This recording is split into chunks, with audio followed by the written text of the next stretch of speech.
talk show that cuts to the truth, no matter how painful it might be, and no BS. Citizen Smith, Citizen Smith, Citizen Smith. Here is a man who would not take it anymore. A man who stood up against the scum, the dogs, the filth. Here is someone who stood up. It's time for Citizen Smith.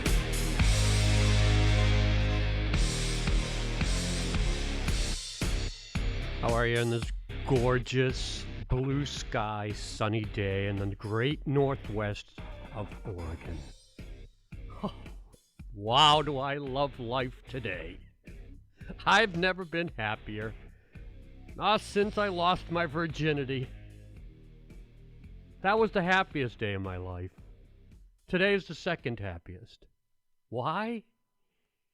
Well, the weather's fantastic, as I mentioned, 81 degrees today in beautiful Portland. And the headlines across the nation, all the same. CDC, the Centers for Disease Control, say it's time to relax guidance on masks.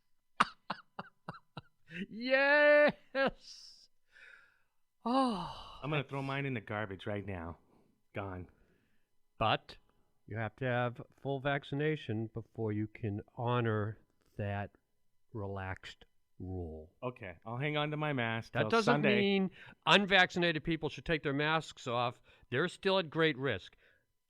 Everybody who's fully vaccinated can shun the mask in restaurants, crowds. They still recommend it on planes and buses, tight spaces where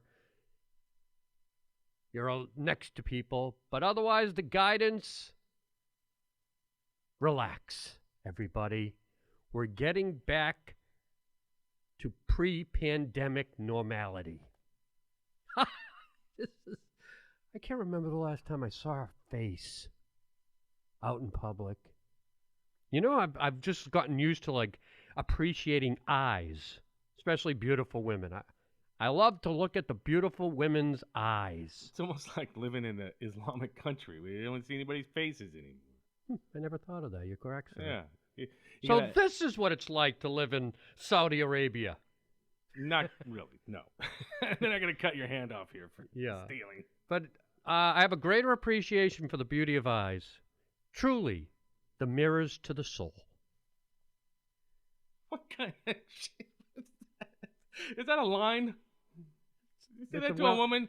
Your eyes are the mirror to your soul. This is a very it's a common phrase. I don't know who originated it, but they say all the feeling and emotion of a human being can be seen through the eyes. Will you go out with me? When a woman's intimate with you, you'll see it in her eyes. If she could give two shits about you, blank. A blank stare.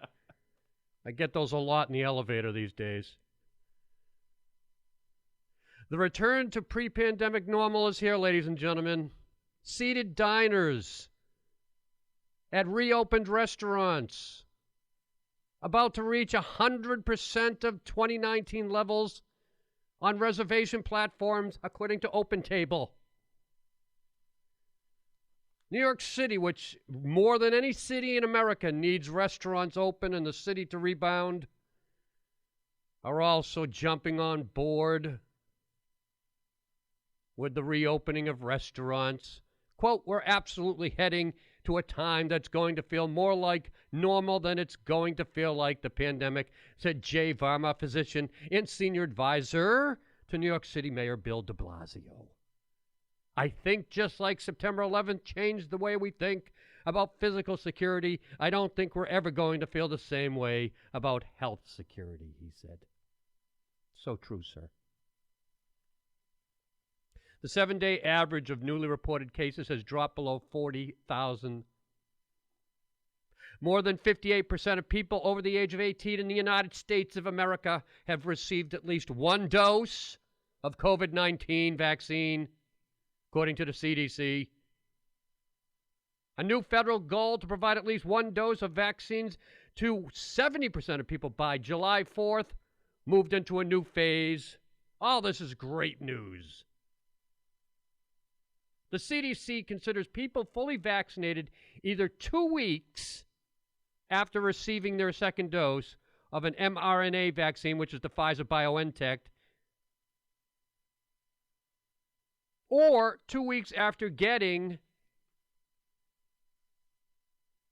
the single-shot vaccine from Johnson & Johnson. Let's not forget about that vaccine, right? And then you get Moderna, of course, which is similar to Pfizer. 2 weeks then, safe. Then, shun the mask. Discard it for good. Unless you get on a plane or bus. I get my vaccine May 18th, second one. So, this is the big question. The CDC puts this guideline out, which, by the way, did you see the Congress women in the House on the floor? I forget which two they were. They showed them on TV yesterday, walking around without their masks, parading in the thumbs up, acting like happy, giddy little children. That's the way we all feel. Even our leaders, who are very stoical usually in the Congress, letting down their guard and showing emotion.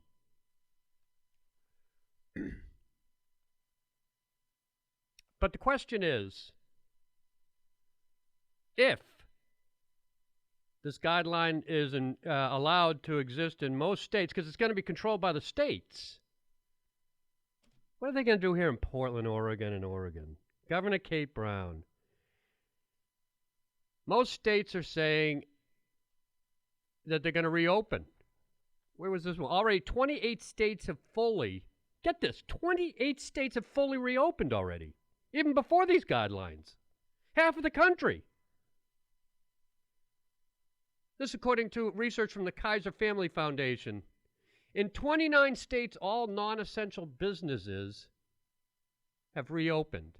And in 22 states, there is no face mask requirement, which is irresponsible, I think, at this stage of the game. Until the CDC gave these guidelines, they shouldn't have been doing that, but they did. It's up to them. New York, New Jersey, Minnesota, Delaware, Pennsylvania, and Rhode Island will lift most economic restrictions this month. Portland, Oregon, Kate Brown says she'll wait till we're 70% fully vaccinated before reopening at such a level. Fully reopened. 70%, she will not do it before then. She expects by the end of June for us to reach those goals.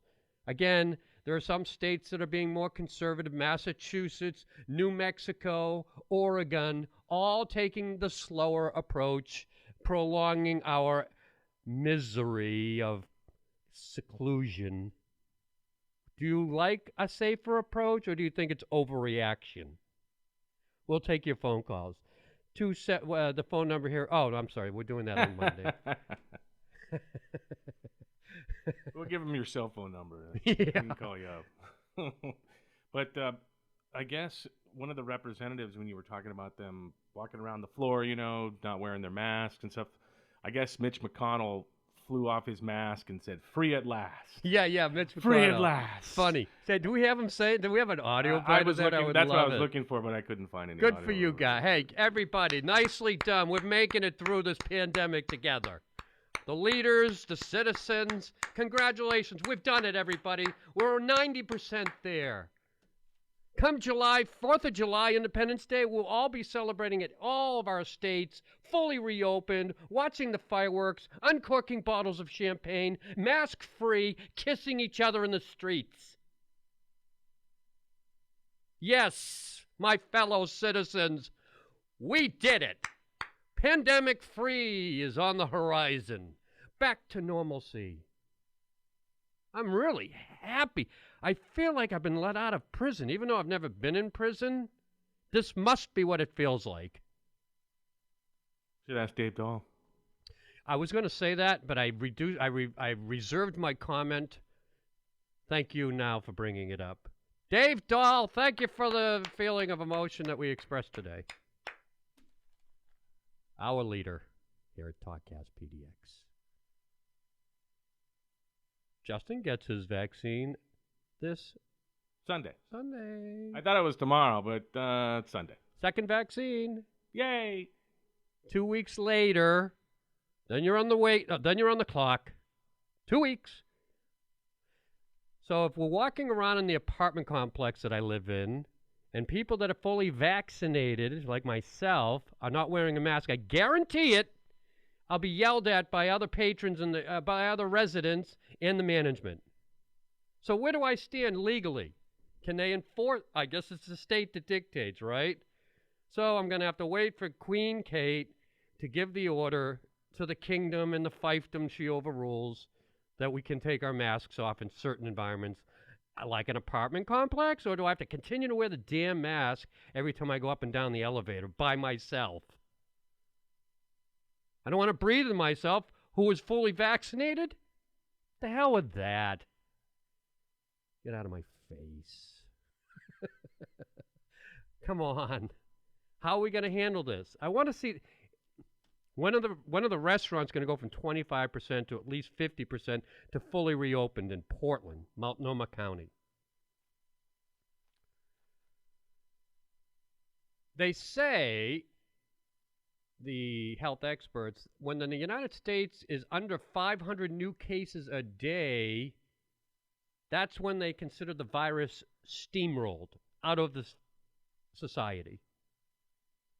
But we're a long ways off from that. In New Mexico, Governor Michelle Lujan Grisham, a Democrat, said the state will open when 60% of people are eligible. When 60% of people eligible are fully vaccinated. So she's waiting till 60%. Governor Kate Brown in Oregon, 70%. Right now, the state of Oregon is at, where is it? 51% or so fully vaccinated. Governor Brown said the state should meet the threshold in June. Currently, okay, here it is. Currently, more than 56% of the state's population is vaccinated at least with one dose. So I gotta tell everybody that's been listening to the show over the weeks here that I made a little boo-boo, a little mistake. I was reading the fully vaccinated and the one-dose vaccination statistics to be separate, but the fully vaccinated counts the one-dose people, which to me doesn't make sense when I'm looking at numbers. If I'm fully vaccinated and they say it's 38%, and then they say one dose, well, of course one dose is going to be the fully vaccinated, because you can't get the fully vaccinated unless you have one dose. But then they don't break it down whether it's Johnson & Johnson, BioNTech, or and Pfizer or Moderna. There's the 3 shots. Now, if you have the Johnson & Johnson and you get the one dose, that's considered fully vaccinated. They should break it down as to what who's taking what vaccines so they can better understand. Because if you have one dose of the Johnson & Johnson, you're fully vaccinated. So I want to know what that percentage is. Anyway, I was reading the statistics wrong. So let's get it straight now where we are in Oregon here where we broadcast from. People vaccinated with at least one dose. For 51%. I'm going by the numbers here on the newsleader.com. It says for numbers for vaccinations here in Portland, which looks like pretty good statistics. But I just read 56%. I don't know which one. I'll go with 56. But on this data, 51% of the population of Oregon is fully vaccinated. One dose. Let's keep it straight. One dose. That's 2,084 people, 544,000. People fully vaccinated, 1,572,905. That's 38.53%. Those statistics are March 30th. That's outdated. God damn it. Let's go back. Where's my most dated ones? Must be. I usually got it off of the CDC website, which is. Let's go to this site. There's all these sites, vaccine.oregon. Well, I'm trying to find the distribution and numbers there. They're so convoluted, this website. Oregon surpasses 2 million vaccinations 23 hours ago. Really? All right, that's a number that I think I just read, so it's got to be more than that. I mean, we already read the number. That I can't stand the Oregon.gov website. It's just convoluted. Anyway, we're getting there. It's 53%, we'll say. Well, 56%. We'll stick with that number right now. Let's check it in another 2 weeks. Because there's going to be a lot of people getting it mid-May to late May. That's going to be a huge spike in the jump. And if we get to that point of 70%, how quickly are we going to open?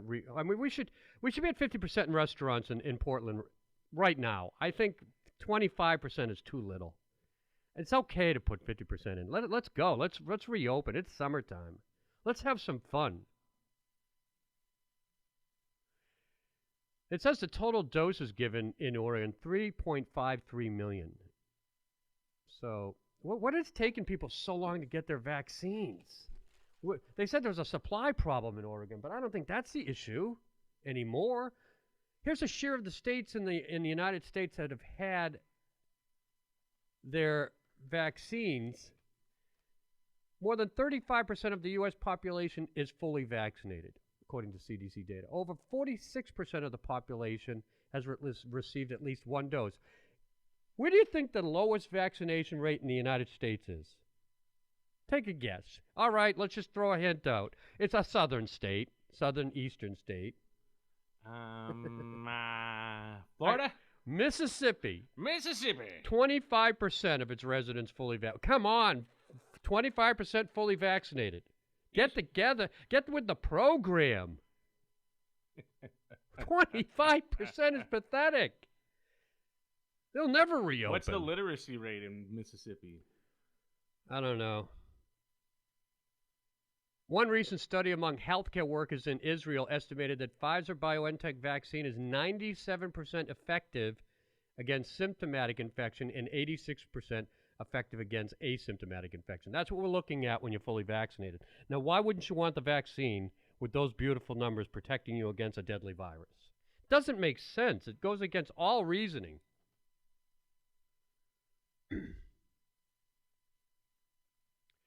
That brings us to the other topic of discussion, opening up schools, fully reopened, 100% students have to return to the classroom. That should be unquestionable heading into the new school year in the fall. There should be no reason whatsoever that every school district, except maybe Mississippi, in the country has fully reopened classrooms for learning, because we're dropping off the map with a lack of academic performance due to this pandemic and remote learning, which is failing miserably, I would say, from the majority of students, because you just don't learn as well sitting at home all day as you will in the classroom and the personal attention a teacher can give you. So the teachers union has to jump on board, as the president has advocated. There is no doubt schools must open in person 5 days a week with the space and facilities to do so, said, quote, American Federation of Teachers President Randy Weingarten in a speech online. Reopening schools, of course, is going to have some risks, but they're kids. They are strong. They have immunity that we don't as adults. They'll be vaccinated 12 years of age and older. And the younger kids, their bodies are made to become immune to viruses. They'll be stronger in the long term than the rest of us with natural immunity. I'm not a doctor, but when I've learned over a lifetime, seeing other viruses, and as a kid myself. As of May 3rd, about half of the country's school districts offered in-person instruction 5 days a week. So already 50% of school districts are doing so. 48% offered hybrid instruction, and 2% remained fully remote. This according to American Enterprise Institution in Davidson College via an article I'm reading in the Wall Street Journal.